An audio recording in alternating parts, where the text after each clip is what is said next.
This is Greg Helbeck. Welcome to another REI deal breakdown. Today I'm going to talk about a property that I bought, put $10,000 in, and then resold for a mega profit out in Gig Harbor, Washington. So if you're not familiar with me, I have been a full-time real estate investor now for 10 years. I've done well over 300 properties, and everything you're going to learn on this video or on this podcast is from the streets. This is not regurgitated theory out of a book. This is practical knowledge from the trenches so you can learn it, apply it, and be more successful. So if you get value from this or any other thing I put out, if you could do me a favor, like the video, subscribe to the channel, and share this on social media if you're listening to this on an audio platform. And let me tell you about this deal. So this was a property that came to me from a wholesaler, right? Which is something I've really done well with, is buying deals from wholesalers. So long story short, my friend texted me, said, hey, I got this guy who has a wholesale deal. He wants to sell it. He's like 330. I'm like, can you do a little bit better? The house needed a truckload of work.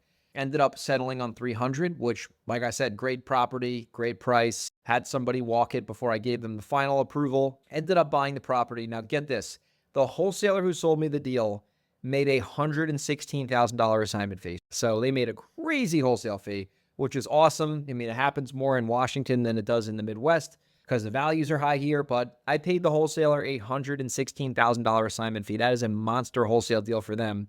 So I bought the property, ended up getting somebody to fix the septic tank, which needed to happen, and then had the person, different person, go clean out the property, and it was filled floor to ceiling with garbage. It was gross. Just throw up if you walk in there. So I'm like, if we spend $5,000 to get this crap out of here, it's going to look so much better. Literally threw all the garbage out, did a little landscaping. Property was completely just, a blank slate at that point. And was like, all right, do we sell this as is? Do we put it in the rehab bucket?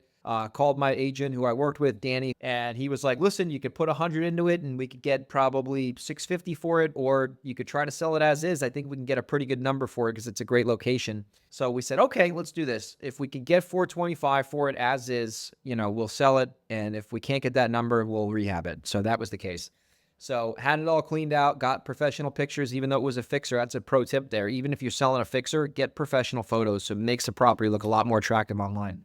We list the house for 425, get multiple offers within a day, take the highest and best, 445, 10-day closing, sign the contract, bing, bang, bop, good night, Jim Kite. Ends up closing 10 days later, no hiccups, no issues, no red tape, no hurdles. Owned the property for like literally 2 weeks. Ended up netting $94,000 in profit after all expenses. And it was an absolute home run. Like, great deal. It's very rare you can do that where you buy a house from a wholesaler and you could just resell it as is. Usually they try to squeeze as much juice as they can out of it. In this case, this guy basically stole the property, so he still had a ton of meat on the bone when he made his $116,000 wholesale fee. What are the lessons I can share that you can learn from this deal? So number one, wholesalers are key. If you can get deals from wholesalers before they go out to the masses, you can get deals like this. So try to get these like pocket deals from wholesalers where you're the only person they're talking to, so you can make a deal with them.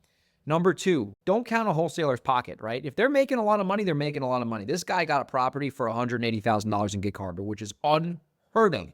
Land is worth way more than that. So he got a great deal. I didn't want to punish him for getting a great deal and beating him up on price. I mean, I made him an offer that was lower than he wanted. Still ended up taking my offer. Like, I made him a number based on the purchase price, not based off his assignment fee. I only found out his assignment fee afterwards. So if you're buying from wholesalers, don't count their pockets. If they're making a bunch of money, good on them, right? The only thing that should matter to you as a buyer is the purchase price.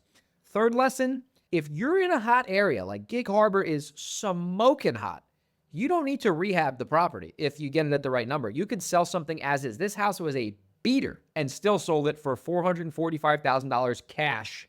And you won't have to worry about dealing with contractors, dealing with permits, dealing with the city, all the drama that comes with renovations. A lot of the times you can make similar, if not the same money, selling a house as is, and you could turn your money around a lot faster. I already got my capital back I needed to put into the deal. I can deploy that into the next deal. So sometimes it makes sense to just sell houses as is, and you could turn your money a lot faster. So that's the property on 66th and Gig Harbor. I hope you got value from this. If you have a house you want to sell me and you're a wholesaler, greg@velocityhousebuyers.com. Or if you want a wholesale deal with me, send me an email, greg@velocityhousebuyers.com, and I'll see you on the next REI deal breakdown. Take care.